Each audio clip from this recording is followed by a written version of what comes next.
everybody. This video is called Breakfast and Religions, an analogy.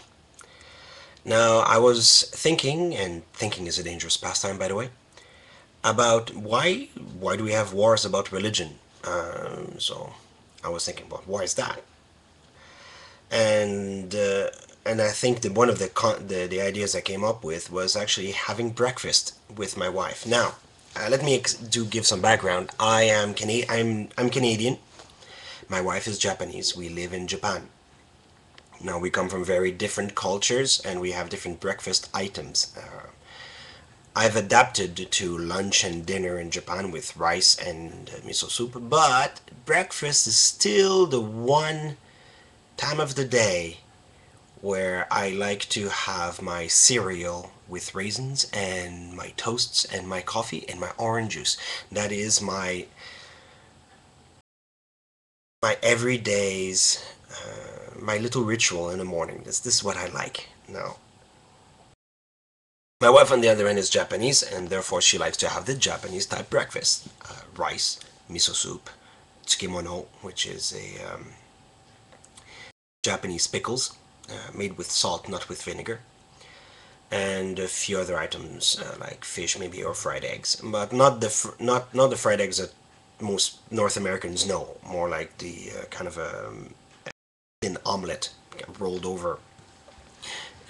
With they put a little bit of different spices, so it doesn't really taste like fried eggs that we know of, or hashed eggs.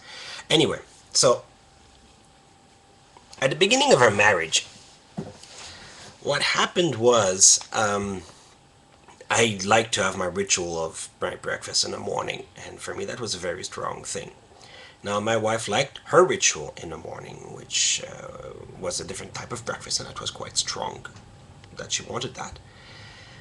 Now we had really a choice here. I mean, we're a couple, and we to accept each other's different rituals or different beliefs and what is a good breakfast for each other. Now, because we have learned to be tolerant of each other. Of course, we may still look at the other person's breakfast and kind of go like, oh no, I will not be able to eat that. She does the same thing to me. She looks at my cereal with raisins and she thinks it's either maybe childish or kind of too sweet for her. Actually, it's more like it's too sweet for her.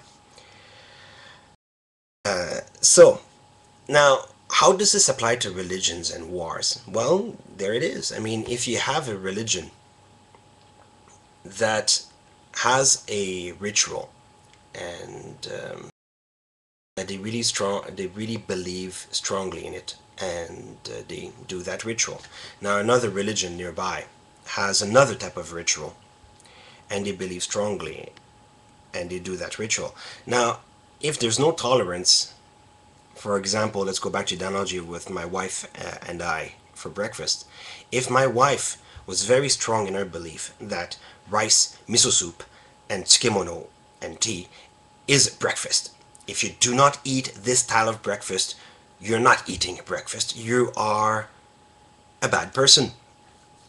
And therefore she starts to push this on me. Now, the opposite is true. If I wanted to say that my style of breakfast, which is cereal, toast, juice, and coffee, is the only breakfast that there is. I mean, your breakfast is bad. My breakfast is much better.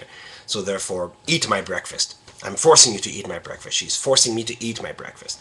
Now, if I force my breakfast on her and she kind of ignores me, it just goes one way. Maybe not so much fights, but I still get angry. Now, the opposite is true. I mean, if she is really strong, she's forcing me to eat this breakfast, and I don't eat this breakfast, but I just kind of, I don't pay much attention to it.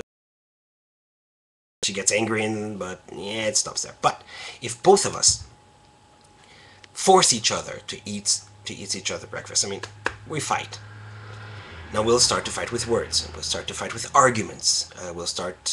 And eventually, if that does not resolve, or we don't learn to kind of stop, then the fight will evolve into physical fights. Heck, you may even evolve into killing each other. And the thing is, by that point, if we start to kill each other over breakfast, and we really believe that this breakfast is our best breakfast, then we are feeling justified into killing other people because, hey, they're having a bad breakfast. They don't count as human beings.